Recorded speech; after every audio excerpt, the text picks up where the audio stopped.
جب میں نے اللہ سے رو رو کر یہ سوال کیا کہ اے اللہ، تھک رہا ہے دل میرا، ابھی اور کتنی آزمائشیں باقی ہیں، تو اللہ نے فرمایا گھبراؤ نہیں میری بندی، میں اپنے ان بندوں کو ہی آزماتا ہوں جو مجھے پسند ہے، تاکہ میں انہیں خود سے قریب کر سکوں۔ میں نے پھر اللہ سے کہا اللہ، صبر اتنا مشکل کیوں ہوتا ہے؟ اللہ نے کہا صبر کا اجر ایسے ہی بڑھا ہوا تھوڑی ہی ہے، اس صبر کے بعد میٹھا پھل بھی تو ملتا ہے۔ میں نے پھر کہا اللہ، اب برداشت نہیں ہوتا۔ اللہ نے پھر کہا بے شک فتح قریب ہے، بس اس وقت کا انتظار کرو اور اپنے صبر کے اجر پر یقین رکھو اور یہ سوچ کر مسکرا دو، اللہ کے پاس تمہارے لیے ایسا کیا ہے جس کو پا کر تم مطمئن ہو جاؤ گے، جس کو پا کر سب کچھ ایک خوبصورت معجزہ لگے گا۔ مجھ سے زیادہ بے یقین شخص شاید کوئی نہیں تھا۔ سب اللہ میرے لیے کبھی بھی ایک رات کا قصہ نہیں تھا۔ نہ جانے کتنی دفعہ میرا یقین توڑ کر اللہ نے مجھے خود پر یقین کرنا سکھایا۔ بے شمار نیند سے خالی راتوں کے بعد پرسکون نیند میری زندگی کا حصہ بنی۔ ان گنت آنسوؤں کو مات دینے کے بعد میں نے مسکرانا سیکھا ہے۔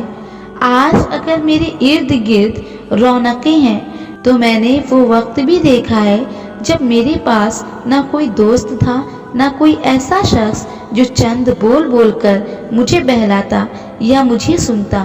تب بس اللہ تھا میرے پاس۔ جب سب نے مل کر گرایا تھا تب جو ایک ہاتھ میرے جانب بڑھا تھا وہ اللہ کا ہاتھ تھا۔ اللہ نے مجھے صبر کرنا سکھایا، اللہ نے مجھے محبت کرنا سکھایا، اللہ نے مجھے سجدہ کرنا سکھایا۔ میرے لیے کچھ بھی آسان نہیں تھا۔ ضبط کرنا، نہ من پسند چیز کو چھوڑنا، بہت وقت لگا تھا مجھے اس کے مصلحتوں پر امین کہنے میں، بہت وقت لگا تھا مجھے اللہ کے فیصلوں پر راضی ہونے میں، مگر میں نے ہمت نہیں ہاری، اور آج مجھے اس ذات پر اتنا یقین ہے کہ میرا دل مطمئن ہے۔ جو تب تھا امتحان تھا، جو اب ہے وہ میرے صبر کا صلہ ہے، اور جو آگے ہوگا وہ میرے حق میں بہتر ہوگا، اور میں جانتی ہوں میرا یقین کبھی نہیں ٹوٹے گا۔ تم سمجھتے نہیں، ورنہ اللہ جو لیتا ہے اسے ہی دوسری شکل میں بہترین بنا کر تمہیں واپس لوٹا دیتا ہے۔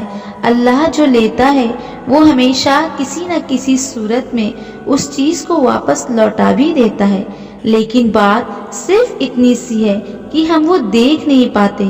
ہم صرف وہ دیکھتے ہیں جو ہماری آنکھ ہمیں دکھاتی ہے، لیکن وہ نظر انداز کر دیتے ہیں جو اللہ ہمیں دکھانا چاہتا ہے۔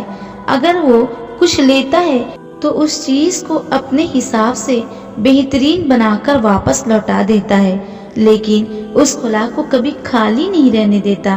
اگر وہ تمہیں ایسی لوگوں کی محبت سے دور کرتا ہے جو تمہاری اور تمہاری محبت کے قابل نہیں، تو وہ زندگی میں تمہیں ایسے لوگوں سے ضرور ملواتا ہے جو بالکل تمہارے جیسے ہوتے ہیں۔ اللہ پاک کی نعمتوں میں سے ہے مخلص لوگ اور مخلص ساتھ کا ملنا، تو پھر ان لوگوں اور ان چیزوں کے پیچھے مت بھاگو جن کو تم سے دور کر دیا گیا ہے۔ سمیٹنے والا اللہ ہے، اب یہ وجود بکھرے گا نہیں۔